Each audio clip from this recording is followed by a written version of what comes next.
like I'm on the ball today. I even felt exempted from the law today. It's like this revelation dawned on me. It's so amazing, help support the cause. I get everyone involved. I feel like I'm on the ball today. I even felt exempted from the law today. It's like this revelation dawned on me. It's so amazing, help support the cause. I get everyone involved. Bang, bang, bang.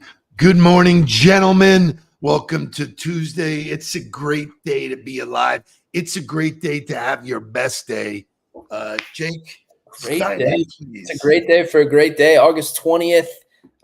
We inch closer towards football season, which I am getting antsy. I will let you know. This Saturday we have the Florida State Seminoles. So if you're a Seminoles, I know you're excited. Canes and Gators kick off next week. It's here. It's here. We made it through. I love your shirt. It's always good to be back with you on the set. Sorry this morning for our workout and ready to get after it. Sorry. You consistently push me to the boundary, which is what I look for. I'm committed to going through it because I feel better when I'm done. And the pace of this morning was different and interesting and fun, and you keep me guessing. And loved it. I loved every second of it. And then I blasted out some calories. And appreciate the feedback. Everybody was going nuts about the video of you doing the farmer walks and the medicine ball throws. I think they're impressed at a 63, right? Did I get that? 64. Damn. Man, I'm 64. Damn. So still kicking it. It's good. He was trying to give you one back. He was trying to re-energized. I don't know. It was only what, June. So it's only a few months into it. Hey, listen, man, it's good to be happy, healthy, vibrant. Can't remember a time that I've enjoyed what's happening with one of my companies. It's a really fun time. People really are resonating with what we're putting out there. What's your view, man? This is sort of new for you, but the plane has taken off. Yeah, I just think it's a momentum play. I mean, I wouldn't say it's new. I think it's being a part of a new football team with a new staff and starting to see the kind of everything you've been putting in start to pay off and start to lead to one another and lead you down that path of natural growth and progression. And when it's natural and it's built with the right foundation, I think it starts to go a little easier. It's greased, you can say. And so I think that's where we're at right now is we're so in tune with our processes and who we want to do it with and what we want to do. And so now it's just finding the right people to combine it all together and make it work. And so that's what we're doing. Execute. You'll be heading to Nashville first and then Fayetteville? Yeah, Nashville on Monday with Mark, which me and Mark will be on the Huddle Thursday. So we'll probably talk a little bit about that. But we're in Nashville for the True Network. If we have any True people here in the Huddle today, it would be good to see you guys in Nashville. I think Lance Armstrong is the head speaker. I'm excited to see how that talk goes, how he positions it, what he really talks about and dives into. And then at the end of next week or 2 weeks, I guess, we'll be in North Carolina to see our Sistel family talk about their vision and goals. So it's exciting stuff. We're traveling, adding new people. You leave for Europe in 8 days, so the kids will play while you're away, as they will say. And so, yeah, all is good. Corey is in the mix. Lots of good stuff. Shout out to Shay once again as he continues to over-deliver. Thank you for all you did yesterday, Shay. I don't know if I got a chance to publicly thank you for last Thursday because you were just amazing when we went to Tampa. It was amazing. Just absolutely. I played handyman yesterday. Electrician, handyman. Doing it all, man. Doing it all. As you normally do. It was fantastic. So, Jake, you talked about tools. I want to dig into this. We are putting together stuff that's actionable, that's real. Like we talk about pipeline all the time. Yesterday, the On the Ball newsletter shared a pipeline tool. You can take one lead, put it in the system, and it will come back and tell you the likelihood of whether that deal will close based on those diagnostics, just like going to the doctor. So I felt like bringing the Doobie Brothers song, Doctor, Doctor. It's cool to understand your leads because I think, as we see with everybody in the sales process, they get caught up with conversations not closing per se. They think they get caught up having conversations, not the right conversations. It's probably the right way to say it. And so it's a good tool. It's about 10 questions that kind of dives into the different parts of the deal, the conversations you're having with them, the timeline, and then spits out a bunch of information why those are important questions and some actionable items to do based on your responses. And then hopefully we have a conversation and help you on the next steps. But it is our goal to get 1% better consistently, to provide tools that help you do that. So we're constantly iterating, constantly listening to feedback, you guys in the huddle, our clients, about what they can use to get better and better understand our teachings and processes. And so it's cool to offer that. Excellent. Veronica is back. So something we did yesterday must have been good. Thank you, Becky, for turning her on. That's a case study, and tell your friends to join in here. Bring your friends. It's a great networking event, great content, great stuff. I love the pipeline tool. Just quickly, I brought up something yesterday. This video kind of hit a nerve. When you're in the game that we're in, and I've been in it a long time, when someone says, and I want you to put yourself in this position, Jake, you're looking at something and you go, fantastic, thank you, let me think about it. And people get adversarial, man. Like, what is there to think of? You can't force anybody to do anything is just the reality. And so putting yourself in the driver's seat the best you can in conversations, but ultimately it's their decision and you need to provide them with all the information that they need, so that you don't really need to think about it, or making sure that what they're thinking about is you at the end of the day, I think is the right thing. Love it. Lots of good content. Welcome, everybody. Coach Mike is here. Jonathan Aarons is always here. Zach Corliss, always a pleasure. Shay, open this thing up, wake it up, and let's get to it. Wake up, everybody. Get up, get up, get up, get up. Wake up. Come on. Wake up, everybody. Teach a new way. Maybe then now listen what you have to say. Wake up, everybody. No more sleeping in bed. No more about to thinking. Time of thinking ahead. Come on.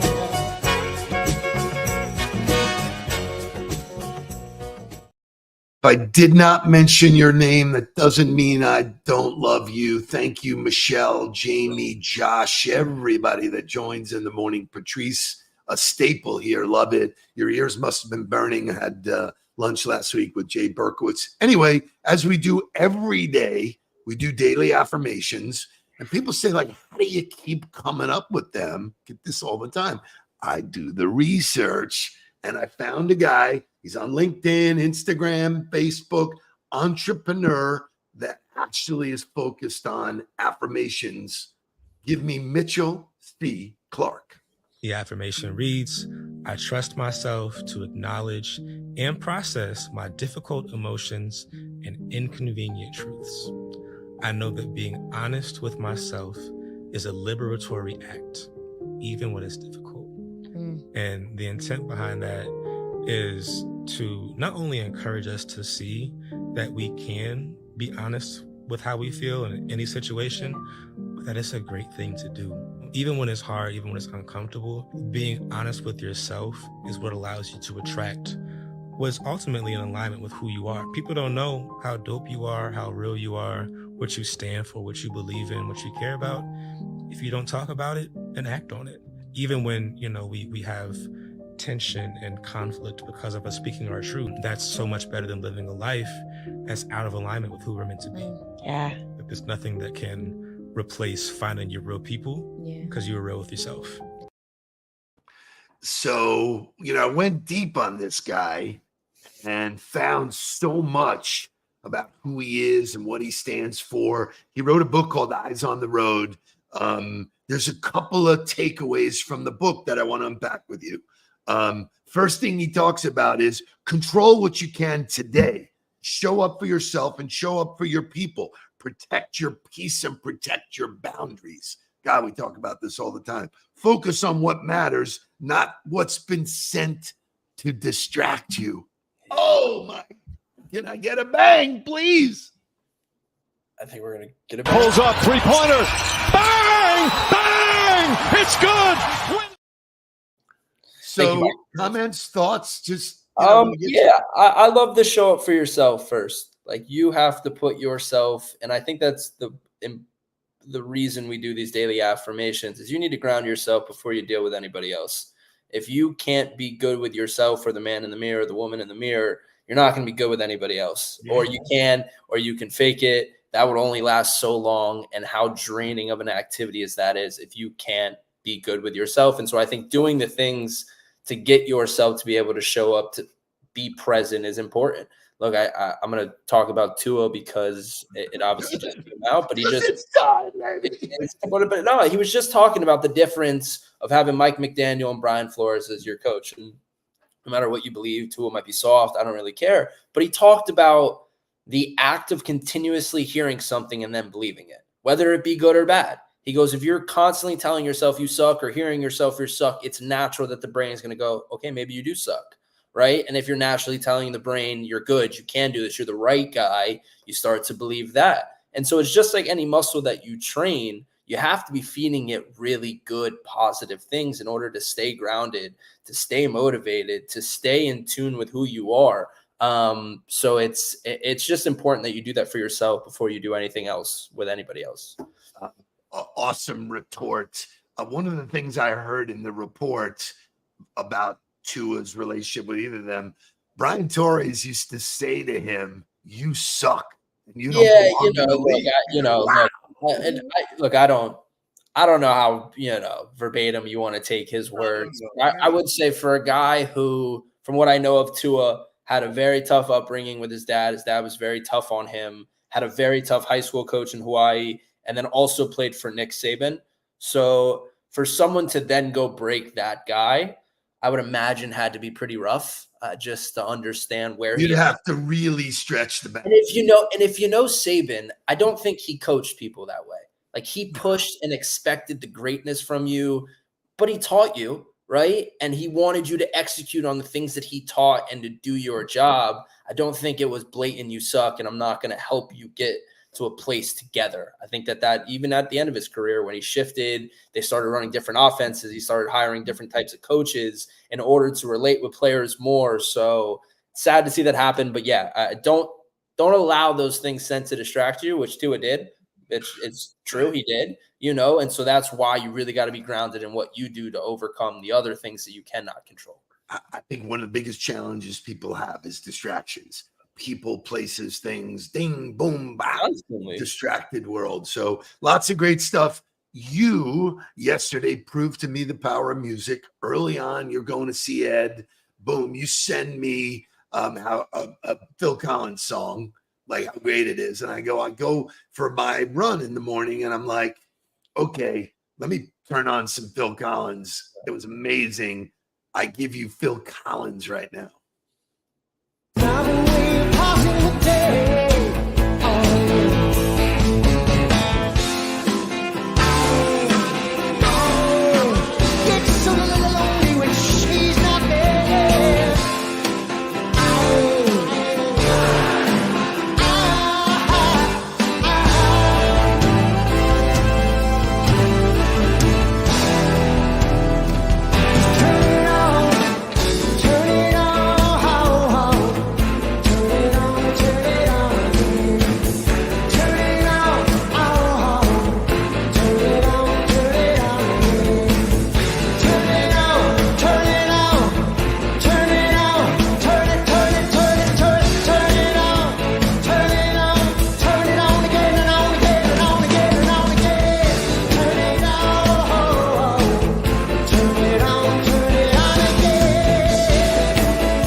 So I was running out of my shoes yesterday. It's cool to see the crowd is incredible, right? Right. It's cool to see him go from the mic to the drums because when we saw him, he could no longer do that. Correct. And his move was to turn around and watch his son play the drums, Which was see him- badass. right? And to see him in this video, because look, I think most of the music I listen to, obviously, that is classical, which I would call classical now, is I can't see them live, or I wouldn't see the original band members. They aren't in their heydays. So you live vicariously through these videos. I think, like the Dire Straits videos, the Fleetwood Mac videos, the videos of them performing in their heyday still gives you unbelievable emotion. I think, Yeah, when concerts were affordable and well, right. What it wasn't, I can't even imagine what they're going to get for the Eagles at the Sphere. I would imagine that it's 1,500 to even step foot in the door or something. Yeah, It's $1,000 to play golf at golf courses now. So I don't you can't even book it. It's booked. So anyway, great stuff. Great music. Talk about somebody who really turned it on mid-season for Caitlin Clark. The numbers are in, man. She's a rock star. Shay, show me Caitlin Clark's achievements. All right, we not doing a video, or I'm confused. Caitlin Clark, and she is a money-making powerhouse. I mean, as the WNBA organization released the internal financial reports and data for so far this season, profits are bigger than anyone could have ever imagined. And remember, we're only a little over halfway through the WNBA season. Caitlin Clark tickets sold out 100% of season tickets this year. Caitlin Clark attendance up 264% from last year. 186,000 fans have watched Caitlin Clark's home games. 230,000 fans have watched Caitlin Clark's road games. You want to talk about merch and beer? Let's always talk about merch and beer. So just a little taste. I have the numbers here. Jake, I don't know if you have the numbers, but they go on to talk about just the phenomenon. Look at merchandise sales. Well, I think I don't love that this is the conversation. I'll be honest. Okay, good. Wow, I didn't expect that. Where we come from in the beginning of the year of everybody saying she needs to earn the right to be treated this way as a star. She hasn't done anything. She hasn't played in our league. She just broke the rookie assist record with her 28th game in the league. She scored 23 points last night against one of the best teams in the league. She will start in the All-Star game. They will have the All-Star game in her town because of how good she is. She is going to be the all-time assist leader in the WNBA, barring injury. She will be one of the best players to ever play. That's what the conversation should be, right? And it's great. But she has won everything that she has gotten. She's warranted. It's not because she's white. It's not because there's white privilege. It's because she's damn good at basketball, right? Right? We watched Steph Curry hit threes, revitalize the game. It's what she did to women's basketball. She's hitting threes from all over the place. She's passing the ball. That's why people want to go watch her. And so if you're going to have a conversation about her jersey sales, it's because of how damn good she is, right? And when you're damn good, all those things come with it. People want to watch you. And so I think the jealousy level of the other players should be incredibly higher because she is that good, right? And she is shutting her mouth. She hasn't talked bad about any of the players. Oh, that's the point. That's where I wanted to go. She said, I am a rookie. I'll take it. I got it. I'm here to play ball. I'll pay my dues. I'll pay my dues. And it's amazing. It's amazing how good she is, how graceful she is with all of it. What, she has a few tantrums on the court when her teammates don't do something? Yeah, because you need to be better, right? She's committed to a higher standard. Right? She has a higher standard, right? Like Coach Mike says it. Like, she is a generational player.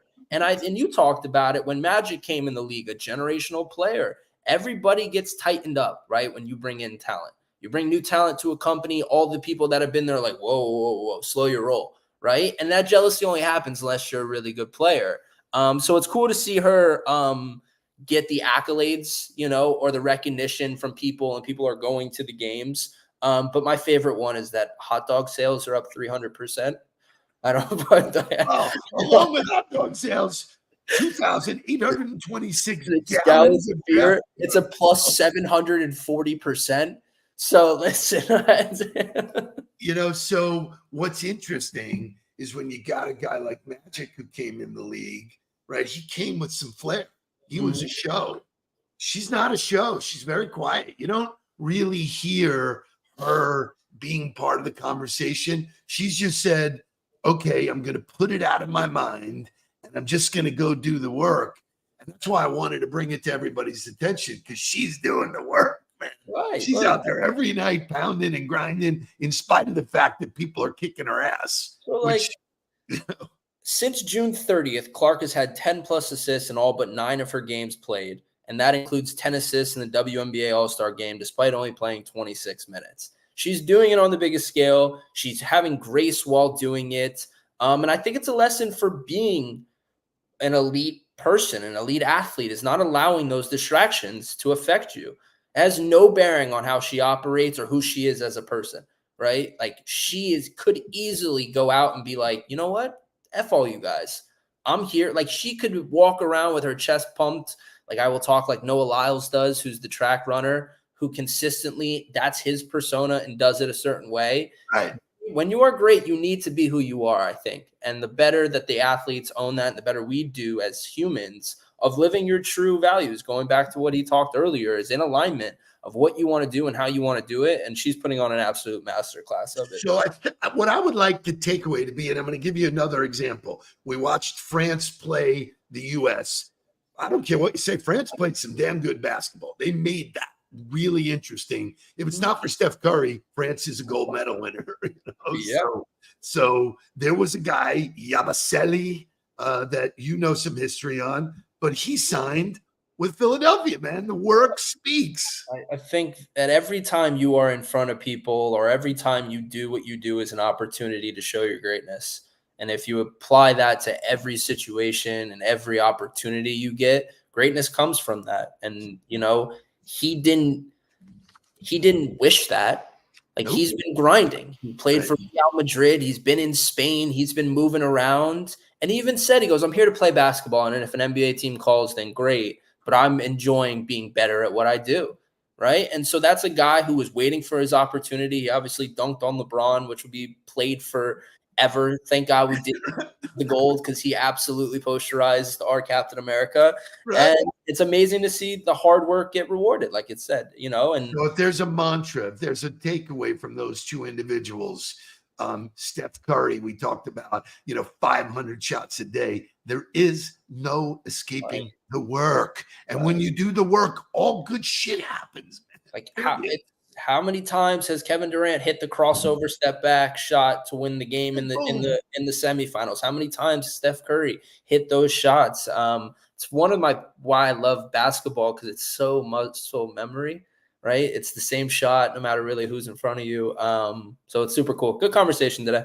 Look at Mike Ficara. You are only a hidden talent if you hide. Talent is always out in front. What a doozy. What a great job today. Jake, I will tell you, it's a pleasure for me to share the stage with you.